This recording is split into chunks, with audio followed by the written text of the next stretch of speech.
মাধবীর বিরুদ্ধে একটি অভিযোগও টিকবে না। এই প্রথমত আইনের তর্ক যদি আমরা তুলি, এই গ্রেপ্তার বেআইনি, আটক বেআইনি। আমি আগেও বলেছি মাধবীর মুখ বন্ধ করার জন্য এটা করা হয়েছে। কারণ আমি জানি যে মাধবীকে গ্রেপ্তার করার রোববার বোধহয় গ্রেপ্তার করা হয়েছিল খুব সম্ভবত। এই গ্রেপ্তারের পূর্বে কিন্তু এর আগে মাধবীর নামে একটা মামলা ছিল। কি মামলা? সেই মামলার প্রেক্ষাপট হলো মাধবী তার ছেলেকে নিয়ে বোধহয় মঠচুমনি থেকে মোটর স্ট্যান্ড দিকে আসছিল। বিধানসভায় যখন একজন বিধায়কের বিরুদ্ধে অভিযোগ ওঠে নীল ছবি দেখার, তখন তাদের অশ্লীলতা বোধ কোথায় ছিল? যখন কোনো মন্ত্রী বলেন যে আমি প্রকাশ্যে অন ক্যামেরা যে আমি সোর্স থেকে টাকা পাই, সেটাকেই শালীনতা, কোন শালীনতার পর্যায়ে পড়ে? ওসিকে মঞ্চ থেকে ডায়াস থেকে ধাক্কা মেরে মাটিতে ফেলে দেওয়া হলো। আমি তো বলবো এটা খুনের উদ্দেশ্যে মাটিতে ফেলে দিয়েছিল। কারণ যেই উচ্চতা থেকে ওসি মাটিতে পড়লেন, রাস্তায় পড়লেন, সেখানে একটু ব্যাকাদাই হলে তার জীবন সংসার হতে পারত। এখন এতে বোঝা যাচ্ছে যে পুলিশ তার নিজের আধিকারিকদের রক্ষা করার ক্ষেত্রেও তাদের হাত পা কাঁপে। 2018 থেকে এই যে আইনের শাসনের অবনতি শুরু হচ্ছে, সেই অবনতি তো আজকে একটা অত্যন্ত একটা খুব চরম জায়গায়, চরম খাদের গিয়ে পড়েছে। নমস্কার, খবরে প্রতিবাদের সাক্ষাৎকার অনুষ্ঠানের আরও একটি নতুন পর্বে আপনাদের প্রত্যেক দর্শক বন্ধুদের স্বাগত। রাজ্যের আইন শৃঙ্খলার বেশ কিছু দিক আমরা আজকের এই আলোচনার বিষয়বস্তু হিসেবে রাখছি এবং আজকের এই আলোচনায় আমার সঙ্গে রয়েছেন ত্রিপুরা মানবাধিকার সংস্থার সম্পাদক তথা বিশিষ্ট আইনজীবী পুরুষোত্তম রায় বর্মন। নমস্কার স্যার, স্বাগত খবরে প্রতিবাদে। প্রথমত যে বিষয়টি আলোচনায় উঠে আসে, ত্রিপুরার বর্তমান যে আইন শৃঙ্খলার ব্যবস্থা, যে পরিকাঠামো, তার ভিন্ন ভিন্ন রূপ আমরা এক এক সময় দেখতে পাচ্ছি। কেন এই পরিস্থিতি? আইন শৃঙ্খলার একদিকে অভিযোগ উঠছে, অবনতি হচ্ছে এবং কিছু কিছু ক্ষেত্রে তা প্রমাণও হচ্ছে। সেই বিষয়গুলো নিয়ে আমাদের আজকের এই আলোচনা। স্যার, প্রথমত যে প্রশ্নটি থাকবে, আমরা লক্ষ্য করলাম এই বিগত কয়েকদিনের মধ্যেই রাজ্যে বেশ কিছু জায়গায় উল্লেখযোগ্যভাবে বিলোনিয়া মহকুমাতে আমরা দেখতে পেলাম একজন রাষ্ট্রপতি কালার্স প্রাপ্ত পুলিশকে তার ইউনিফর্ম পরা অবস্থায়, তার ডিউটিরত অবস্থায় বেশ কিছু যুবক বা বেশ কয়েকজন ব্যক্তি মিলে প্রকাশ্যে মারধর করে। তারপর তারা গ্রেফতার হয় এবং পরবর্তী সময়ে তারা জামিনে ছুটে যায়। অন্যদিকে আমরা দেখতে পাচ্ছি কিছু কিছু ক্ষেত্রে বেশ কয়েকজনকে সাধারণ কিছু অভিযোগ মূলে গ্রেফতার করা হচ্ছে, তাদেরকে কোর্টে তোলা হচ্ছে এবং তাদেরকে রিমান্ডে পাঠানো হচ্ছে। এই যে দ্বিচারিতা, এই বিষয়টাকে আপনি কিভাবে ব্যাখ্যা করছেন? প্রথমত যেটা আপনি বললেন, আইন শৃঙ্খলা, রাজ্যে আইনের শাসন নেই, এটা তো এই নিয়ে কোনো তর্ক আছে বলে তো আমার মনে হয় না। যাদের চোখ কান খোলা তারা তো সবাই এক বাক্যে স্বীকার করবেন রাজ্যে আইন শৃঙ্খলা, আইনের শাসন নেই। এবং কেন নেই তার প্রকৃষ্ট সর্বশেষ উদাহরণ হচ্ছে যে এই যে শান্তির বাজারে ঘটনাটা বললেন, আমরা দেখলাম একজন পুলিশ অফিসার, ওসি বোধহয় খুব সম্ভবত, ওসিকে মঞ্চ থেকে ডায়াস থেকে ধাক্কা মেরে মাটিতে ফেলে দেওয়া হলো। আমি তো বলবো এটা খুনের উদ্দেশ্যে মাটিতে ফেলে দিয়েছিল। কারণ যেই উচ্চতা থেকে ওসি মাটিতে পড়লেন, রাস্তায় পড়লেন, সেখানে একটু ব্যাকাদাই হলে তার জীবন সংসার হতে পারত। এ তো অ্যাটেম্প টু মার্ডার, এবং তার উপর এরপর মারধর হলো। এইরকম একটা ভয়ঙ্কর ঘটনা ঘটলো। একজন ওসিকে এভাবে প্রকাশ্যে নিগ্রহ করা হলো, আমি তো বলবো অত্যন্ত খুনের উদ্দেশ্য নিয়ে। তারপর আমরা দেখলাম যখন এই নিয়ে শোরগোল উঠল, পুলিশ মামলা নিল অত্যন্ত লঘু ধারায়। এমন মামলা নিল যাদেরকে গ্রেপ্তার করা হলো তারা হাসতে হাসতে জামাই আদরে গেলেন, গিয়ে আদালত থেকে, থানা থেকে কিংবা আদালত থেকে জামিন পেয়ে গেলেন। কারণ তাদের বিরুদ্ধে জামিনযোগ্য ধারায় মামলা নেওয়া হলো। এখন এতে বোঝা যাচ্ছে যে পুলিশ তার নিজের আধিকারিকদের রক্ষা করার ক্ষেত্রেও তাদের হাত পা কাঁপে।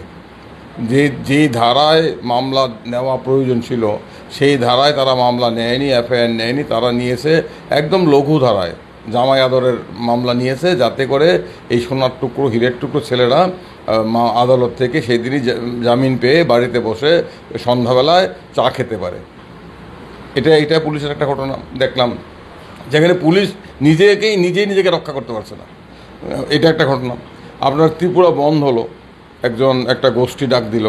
সেই বন্ধের দিন আমরা দেখলাম পুলিশের সামনে যারা রাস্তায় বেরিয়েছিল, একদিকে সরকার বলেছে সরকার বন্ধের বিরোধিতা করবে, সরকারি কর্মচারীদের হুলিয়া দেওয়া হয়েছে, বন্ধের দিন আদালত অফিসে উপস্থিত থাকতে হবে। যারা রাস্তায় বেরিয়েছেন অফিসে যাওয়ার উদ্দেশ্যে কিংবা অন্য কাজে, তাদেরকে পুলিশের সামনে একদল পিকেটার বিভিন্ন জায়গায় হেনস্থা করলো। সরকারি আধিকারিকরা কমলপুরে অন্যান্য জায়গায় মার খেলেন, রক্তাক্ত হলেন, হাসপাতালে গেলেন। কজনকে গ্রেপ্তার করা হয়েছে, কজনকে পুলিশ রিমান্ডে পাঠানো হয়েছে। মুখ্যমন্ত্রী ছুটে গেলেন হাসপাতালে, বললেন আইনের পথে চলবে। কতটা হলো? এ তো পুলিশের সামনে একদল পিকেটার এই দুর্বৃত্তপনা করলো, পুলিশ দাঁড়িয়ে দাঁড়িয়ে তামাশা দেখলো। আমার কাছে একজন পুলিশ আধিকারিক এসেছিলেন, বললেন যে স্যার, বন্ধের দিন আমরা যে জায়গায় আমি কাজ করি, তার কর্মক্ষেত্র আমি বলছি না, সেখানে আমার নেতৃত্বে প্রায় 300 জন জওয়ান ছিল। সারাদিন আমরা দাঁড়িয়ে দাঁড়িয়ে দেখলাম, আর 20-25 জন লোক সমস্ত দুর্বৃত্তমনা করলো। আমাদের বলে দেওয়া হয়েছিল আগে থেকেই। আমি বললাম আপনারা ব্যবস্থা নিলেন না কেন? বললো স্যার আমরা কি করবো, আমাদের তো প্রথম থেকেই বলে দেওয়া হয়েছিল আপনারা দাঁড়িয়ে থাকবেন, কোনো ব্যবস্থা নিতে পারবেন না। আমাকে একজন আধিকারিক বলেছে। এটা তো আমাকে বলবে কেন, সবাই জানে। তো আইনের শাসন কোথায়? আইনের শাসন তো নেই।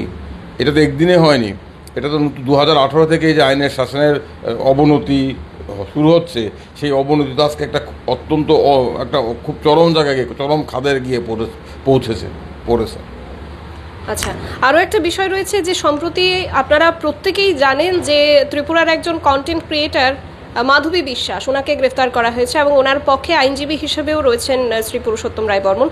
স্যার, আপনার কাছে যে বিষয়টা এই নিয়ে জানতে চাইবো যে এত গুরুতর অপরাধ করে যে জায়গায় দেখা যাচ্ছে একজন ওসিকে পিটিয়ে দোষীরা এক প্রকার আদালত পর্যন্ত যাচ্ছে, আবার সেখান থেকে জামিন নিয়ে ফিরে আসছে, অন্য জায়গায় মাধবী বিশ্বাসকে সামাজিক মাধ্যমে কিছু ভিডিও পোস্ট করার কারণে বা অশালীনতার কারণে তাকে গ্রেফতার করা হলো, তাকে কোর্টে প্রেরণ করা হলো এবং তাকে রিমান্ডে পাঠানো হলো। আপনি তো এই মামলাটি দেখছেন এই মুহূর্তে দাঁড়িয়ে, মূল ঘটনা। এই ক্ষেত্রে আমি যেটা বলবো, অশালীনতার বিষয় নয়। আমাদের রাজ্যে তো অশালীনতার তাণ্ডব চলছে, আমাদের রাজ্যে অশ্লীলতার উৎসব চলছে গত 7-8 বছর ধরে। যখন রাজ্যে নেশা সামগ্রী একটা রেল স্টেশনে ধরা হয়, ওয়াগন নেশা সামগ্রী 4 দিন ধরে সবাই দাঁড়িয়ে দাঁড়িয়ে দেখে, কোনো ব্যবস্থা নয়, এটা কোন শালীনতা? এটা কি অশালীন নয়? এটা কি অশ্লীল নয়? এটা কি কুরুচিকর নয়? এটা কি জনস্বার্থের পক্ষে ক্ষতিকর নয়? আমার রাজ্যে 2 ওয়াগন নেশা সামগ্রী এলো, পুলিশ 4 দিন ধরে দাঁড়িয়ে দাঁড়িয়ে দেখলো, কোনো গ্রেপ্তার নেই। 4 দিন পরে এখনও অবধি তো কোনো গ্রেপ্তার নেই, কিংবা 1 কি 2 জন আমার জানা মতো গ্রেপ্তার নেই। এটা কি অশালীনতা নয়? আমার রাজ্যে উদয়পুরে কাকরামনে গৃহবধূকে রাস্তায় পুড়িয়ে মেরে ফেলা হলো আগুন দিয়ে, এটা কি অশালীনতা নয়? আমার রাজ্যে, এই রাজ্যে প্রতিদিন নারীদের বিরুদ্ধে অপরাধ হচ্ছে, হত্যা হচ্ছে, ধর্ষণ হচ্ছে, কোনো বিচার নেই, এটা অশালীনতা নয়? অশ্লীলতার উৎসব রাজ্য জুড়ে চলছে, এবং চলছে কাদের মদতে আমরা জানি। অশ্লীলতার উৎসব চলছে। দুর্নীতি কি অশ্লীলতা নয়? যখন কোনো মন্ত্রী বলেন যে আমি প্রকাশ্যে অন ক্যামেরা যে আমি সোর্স থেকে টাকা পাই, সেটাকেই শালীনতা? কোন শালীনতার পর্যায়ে পড়ে? তো অশ্লীলতা নয়। আমাদের যদি অশ্লীলতার উৎসব চলছে, তাণ্ডব চলছে। আর মাধবীর ক্ষেত্রে অশ্লীলতার বিষয় নয়, বিষয়টা হচ্ছে, এটা অনেকে ইচ্ছা করে বুঝতে চাইছেন না। বিষয়টা হচ্ছে মাধবী তার একটা পরিবর্তন ঘটছিল। তার আমি এই সমস্ত ভিডিও দেখার আমার সময় নেই, সুযোগ নেই, আমার সময়ও নেই, আমার রুচিও নেই। তো আমি যেটা শুনেছি, প্রথম কিছু ভিডিও যেগুলো ঠিক আমাদের কাছে গ্রহণযোগ্য নয়, এগুলো কুরুচিকর ভিডিও করেছিল, আমি শুনেছি। কিন্তু পরবর্তী সময় সেই মাধুরীর একটা রূপান্তর ঘটেছিল। মাধবী এই মেয়েটা 8 পরে সাধারণ মেয়ে, পরবর্তী সময় সে বুঝতে পারছিল যে এই ভিডিওগুলো করা ঠিক নয়। সে জনস্বার্থে মানুষের যন্ত্রণা, মানুষের ক্ষোভ, মানুষের সমস্যা, যেই প্রশ্নগুলো প্রত্যেক মানুষের মনে আছে, সেই প্রশ্নগুলো করার সুযোগ অনেকের হয় না, সেই প্রশ্নগুলো সে তুলে ধরছিল। সেই কারণে তাকে গ্রেপ্তার করা হয়েছে। অশ্লীলতা কিংবা অশালীনতা এটা অজুহাত খাড়া করা হয়েছে। আসল কথা হলো, আমি যেটা প্রথম দিন থেকে বলছি, মাধবীর মুখ বন্ধ করার জন্য এটা করা হয়েছে। কারণ আমি জানি যে মাধবীকে গ্রেপ্তার করার রোববার বোধহয় গ্রেপ্তার করা হয়েছিল খুব সম্ভবত। এই গ্রেপ্তারের পূর্বে কিন্তু এর আগে মাধবীর নামে একটা মামলা ছিল। কী মামলা? সেই মামলার প্রেক্ষাপট হলো, মাধবী তার ছেলেকে নিয়ে বোধহয় মঠচুমনি থেকে মোটর স্ট্যান্ড দিকে আসছিল পুজোর আগে। রাস্তার দুদিকে গর্ত, রাস্তার গর্তে পড়ে মাধবীর পায়ে শরীরে গুরুতর চোট পায়। তারপর মাধবী একটা ফেসবুক লাইভ করে প্রশ্ন করেছিল, কোথায় স্মার্ট সিটি? এবং সে তার মতো করে কিছু শব্দ চয়ন করে খুব তার ক্ষোভ যন্ত্রণা উগরে দিয়েছিল। তখন থেকেই মাধুরীর বিরুদ্ধে পুলিশের নজরে পড়ে। এর আগে যদি মাধুরী যেই ভিডিওগুলো করছিল, আর এই ধরনের ভিডিওগুলো অনেক হাজার হাজার ভিডিও আছে, কোনো ব্যবস্থা নেওয়া হয় না তখন তাদের অশালীনতা কোথায় থাকে? তাদের উদ্দেশ্য অত্যন্ত বদ। যখন মাধুরী এই ভিডিওটা করলো তখন মাধুরীতে এফআইআর হলো, মাধুরীকে বারবার থানায় ডেকে পাঠানো হলো। মাধুরী থানায় গেছে, তদন্তের সাথে যুক্ত হয়েছে, ঘন্টার পর ঘন্টা থানায় বসিয়ে রাখা হয়েছে এবং তাকে চাপ দেওয়া হচ্ছিল যে আপনি সরকারের বিরুদ্ধে কোনো কথা বলবেন না, সরকারের বিরুদ্ধে রাস্তা নিয়ে, ড্রেন নিয়ে, জল নিয়ে, মশা নিয়ে কোনো কথা বলবেন না, যদি বলেন আপনি বিপদে পড়বেন। কিন্তু মাধবী, আমি এই মেয়েটাকে ধন্যবাদ জানাই, তার সাহসের আমি প্রশংসা করি, সে কিন্তু মুখ বন্ধ করেনি। যেহেতু সে মুখ বন্ধ করছে না, তখন তাকে এই অশালীনতার অভিযোগ তুলে এনে গ্রেপ্তার করা, যেটা অজুহাত। আসল কথা হলো তার মুখ বন্ধ করা। আর যারা শ্লীলতা নিয়ে প্রশ্ন তুলছেন, অত্যন্ত একদল লোক অত্যন্ত উদ্দেশ্যপ্রণোদিতভাবে শ্লীলতা নিয়ে চিৎকার শুরু করছে, তারা এতদিন কি এই রাজ্যে চোখ বুঝেছিলেন? তারা দেখতে পান না? বিধানসভায় যখন একজন বিধায়কের বিরুদ্ধে অভিযোগ ওঠে নীল ছবি দেখার, তখন তাদের শ্লীলতা বোধ কোথায় ছিল? এখন যারা বলছেন মাধবী আমাদের ছেলে মেয়েদের ভবিষ্যৎ নষ্ট করছে, মাধবী তো একজন সাধারণ মেয়ে। একজন বিধায়কের বিরুদ্ধে যখন বিধানসভায় বসে নীল ছবি দেখার অভিযোগ ওঠে, তখন ছেলে মেয়েদের ভবিষ্যৎ নষ্ট হয়নি? তখন কেন তারা চুপ করে বসেছিলেন? একদল বুদ্ধিজীবী আছেন যারা সরকারের তোতা পাখি, তারা এখন মুখ খুলছেন, অশ্লীলতার প্রশ্নে তাদের ঘুম ভেঙেছে। আসল কথা, তারা সরকারকে রক্ষা করানোর চেষ্টা করছেন, তারা আসল ঘটনাটা দেখতে পাচ্ছেন না, ইচ্ছে করে দেখতে পাচ্ছেন না। আমি বারবার বলেছি, আমার বিরুদ্ধে অনেক কথা বলছেন, আপনি অশ্লীলতাকে সমর্থন করছেন না। আমি অশ্লীলতাকে সমর্থন করি না। আমরা সুস্থ সংস্কৃতির পক্ষে সব সময়। আর অসুস্থ সংস্কৃতি, অসুস্থ পরিবেশ তৈরি করছে ত্রিপুরায় কারা, রাজ্যের মানুষ জানে। উদাহরণ বাড়াবো না। আর যখন প্রতিবাদ না করে তো অশ্লীলতা, যখন আমার সামনে গৃহবধূকে খুন করা হয়, আমি যখন চুপ করে বসে থাকি, এটা কি অশ্লীলতা নয়? এই অশ্লীলতার দোষে তো আমরা অনেকেই দুষ্ট, আমরা নীরব থাকি, আমরা নিজের স্বার্থে অন্যায় দেখেও, বেবিচার দেখেও কথা বলি না, তখন এটাও তো এক ধরনের বড় অশ্লীলতা। আর আমি বারবার বলছি, আমরা অশ্লীলতাকে সমর্থন করি না। আমি মাধবীর আগের ভিডিওগুলো দেখিনি, আমি এগুলো অনুমোদন করি না। কিন্তু মাধবীকে গ্রেপ্তার করা হয়েছে কারণ তার মধ্যে একটা মেটামরফোসিস হচ্ছিল। একটা সাধারণ মেয়ে সবার কণ্ঠ হয়ে ওঠার চেষ্টা করছিল তার মতো করে, তাকে তার মুখ বন্ধ করার জন্য এই গ্রেপ্তার করা হয়েছে। এইখানে আসল উদ্দেশ্য গ্রেপ্তারের, বাক স্বাধীনতা রোধ করে একটা মেসেজ দেওয়া। যারাই সরকারের বিরুদ্ধে কথা বলবে, এখন দেখছি আমরা মানুষের ক্ষোভ বাড়ছে। কতদিন মানুষ মুখ বুঝে থাকবে? কতদিন মানুষকে ধমক দিয়ে, চমক দিয়ে মুখ বন্ধ করে রাখা যাবে? যখন দেখছি যে অনেকেই মুখ খুলতে শুরু করেছেন, তখন সরকার ভেবেছে, কিংবা তাদের কর্তা ব্যক্তিরা ভেবেছেন, এখন তো সময় এসেছে, এখন তো একটা ব্যবস্থা নিতে হবে। মাধুরীর বিরুদ্ধে 10-12টা মামলা রুজু করো, যাতে মাধবীকে দেখে অন্যরা ভয়ে মুখ বন্ধ করে ঘরে দরজায় কুলু পেটে বসে থাকে। কিন্তু তারা ভুল করছেন, এইভাবে মানুষের মুখ বন্ধ করা যায় না। আচ্ছা, আপনি যেহেতু মামলাটা নিয়ে মাধবীর পক্ষের আইনজীবী হিসেবে দাঁড়িয়েছেন, সে জায়গায় দাঁড়িয়ে আরেকটা প্রশ্ন, যে সরকার পক্ষের যিনি আইনজীবী রয়েছেন, উনি বলছেন যে ইনফরমেশন টেকনোলজি অ্যাক্টের আওতাধীন বেশ কিছু ধারায় এই মামলাটি নেওয়া হয়েছে। তো এর পরিপ্রেক্ষিতে কি হতে পারে, সেই বিষয়টা একটু জানতে চাই। আমি প্রথম দিনই বলেছি, এই মামলা ধোপে টিকবে না, মাধবীর বিরুদ্ধে একটি অভিযোগও টিকবে না। এই প্রথমত আইনের তর্ক যদি আমরা তুলি, এই গ্রেপ্তার বেআইনি, আটক বেআইনি, আমি আগেও বলেছি এবং আমি আবারও বলি, এই পোস্টগুলো যে মাধবী করেছে এর প্রমাণ কি? প্রমাণ করতে হবে তো। এগুলো তো অন্যরাও করতে পারে মাধবীর নামে। আমি এখন বলছি, আপনারা শুনে রাখুন, জেনে রাখুন, একটি মামলাও টিকবে না, মামলা দাঁড়াবে না। মাধবী মাথা উঁচু করে জেল থেকে বেরিয়ে আসবে 1 বছর 2 বছর এই মামলাগুলো করে হেনস্থা করা হচ্ছে শুধুমাত্র। Process is a punishment. এই যে আটক করা হলো, কবে বেল পাবে, বেল না পাওয়া অবধি জেলে থাকবে, তারপর মামলা চলবে, আতঙ্কের মধ্যে রাখা, একটা আতঙ্ক, তার উপর একটা মামলার খাড়া ঝুলবে, এটাই পানিশমেন্ট। কিন্তু এই পানিশমেন্টটা মাধবী কিংবা মাধবীর মতো মেয়েরা এই পানিশমেন্ট কাটিয়ে উঠতে পারবে। আমি নিশ্চিত এই মামলা ধোপে টিকবে না, কোনোভাবেই টিকবে না। এখন বেল পায়নি, দেখা যাক, বেল পাবে, আজকে না হোক আগামী কদিন পরে পাবে। কাউকে তো অনন্তকাল জেলে আটকে রাখা যায় না। আমরা বরাবরই দেখতে পাচ্ছি, যবে থেকে মাধবী বিশ্বাসকে গ্রেফতার করা হয়েছে, সামাজিক মাধ্যমেও কিন্তু বিভিন্ন ধরনের লোক এই নিয়ে প্রতিক্রিয়া ব্যক্ত করছেন। বেশ একটা বড় সংখ্যক অংশ মাধবী বিশ্বাসকে সমর্থন করছেন এবং তারা বরাবরই কমেন্ট সেকশনে তাদের প্রশ্ন তুলছেন যে মাধবী বিশ্বাসকে কি তবে সত্যি সরকারের বিরুদ্ধে কথা বলার অভিযোগেই গ্রেফতার করা হয়েছে, যদিও সেটা লিখিতভাবে করা হয়নি। কিন্তু সবার মনে প্রশ্ন এটাই রয়ে গেছে। এছাড়াও মানুষের মনে প্রশ্ন রয়েছে যে যেই বিষয়গুলি, যে ঘটনাবলীর ক্ষেত্রে আইন প্রশাসন কঠোরভাবে দোষীদের ক্ষেত্রে ব্যবস্থা নিতে পারত, সেই প্রতিটি ঘটনায় দোষীরা পার পেয়ে যাচ্ছে। আমরা দেখতে পাচ্ছি স্যার, একটু বলবো যে দুর্গাপুজোর কার্নিভালের দিনেও সিটি সেন্টার সংলগ্ন একটি এলাকাতে একজন ভদ্রলোককে মারধর করা হয় এবং পরবর্তী ওনার নাক ফাটিয়ে দেওয়া হয়, ওনার নাক দিয়ে বরাবরই রক্তপাত হতে থাকে এবং পরবর্তী সময়ে এক দুজনকে গ্রেফতার করাও হয়েছিল। পরবর্তী সময় তারা নাকি জামিনে ছুটে যায়। এবং উল্লেখযোগ্য বিষয় স্যার, যাকে আক্রমণ করা হয় ওনার ভাই সাংবাদিকতায় রয়েছেন। এত কিছুর পরেও কিন্তু কোনো ধরনের সহযোগিতা পাননি পুলিশ প্রশাসন, খুব সহজে ওই অভিযুক্তদেরকে জামিনে ছেড়ে দিতে পেরেছে। এই বিষয়টা নিয়ে কি বলবেন স্যার? আপনি একটা ভালো সূত্র ধরিয়ে দিয়েছেন। এই যে কার্নিভাল হলো, কার্নিভালের নামে সরকারি অর্থের অপচয় হলো। এই কার্নিভালের দিনই খুব সম্ভবত একজন স্বামী স্ত্রী পরিবার সহ বেরিয়েছিলেন। স্বামী স্ত্রীকে কটূক্তি করছিল, স্বামীর প্রতিবাদ করা, স্বামীকে মেরে রক্তাক্ত করা হলো। এই দৃশ্য যারা দাঁড়িয়ে দাঁড়িয়ে দেখলেন, তারা কি অশ্লীলতাকে সমর্থন করেননি? তাদের কাছে আমি প্রশ্ন করতে চাই, যারা সমাজ মাধ্যমে দুই একজন অত্যন্ত উদ্দেশ্যপ্রণোদিতভাবে এই অশ্লীলতার প্রশ্ন আনছেন, তারা যখন এই একজন স্বামী তার স্ত্রীর মর্যাদা রক্ষা করার জন্য প্রতিবাদ করতে গিয়ে রক্তাক্ত হয়, পুলিশ প্রশাসন দাঁড়িয়ে দাঁড়িয়ে দেখে এবং অভিযুক্তরা পরের দিন জামিন, তাদের জন্য রিমান্ড হয় না, বেরিয়ে যায়, তখন তাদের মুখে কে তালা বন্ধ করে দেয়?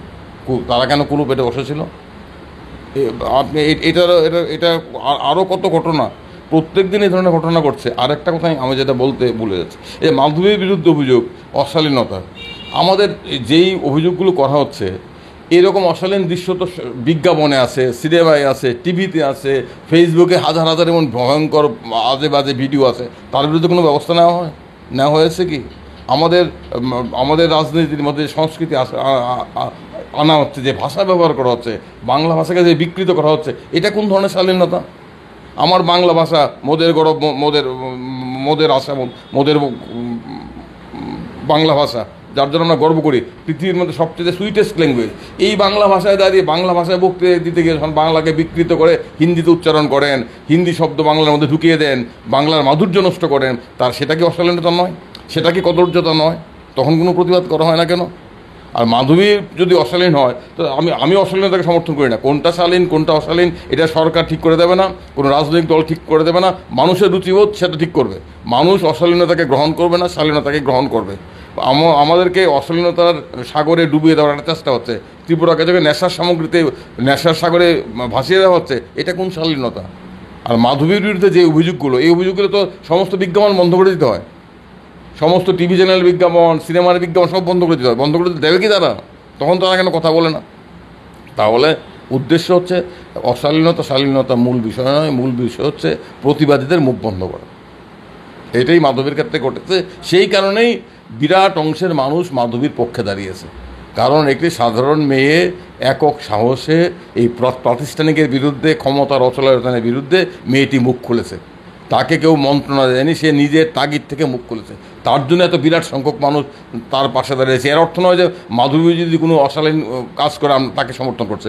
আমরা দেখছি রূপান্তরিত মাধবীকে, যে মাধবী ওই জায়গা থেকে বেরিয়ে এসে মানুষের কথা তার কণ্ঠ তুলে নিয়েছে। তার জন্যই এত রাগ, তার জন্যই মাধবী একটা সাধারণ মেয়ে। তার গ্রেপ্তারের দিন আমি দেখলাম, আমি শুনেছি যে পুলিশের বড় বড় কর্তারা সকাল দুপুর 12টা থেকে রাত্রি 9টা অবধি পশ্চিম আগরতলা পশ্চিম ত্রিপুরা জেলা আদালত চত্বরে ছিলেন।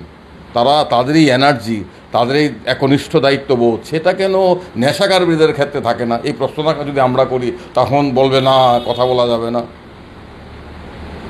এক সাধারণ মেয়ের বিরুদ্ধে 500 পুলিশ, আপনি তো গিয়েছেন, এসপি নাকি স্বয়ং ছিল, আমি জানি না, আমি শুনেছি, সত্য মিথ্যা। তো তখন এই যে তৎপরতা, এটা কেন বন্ধের দিন ছিল না?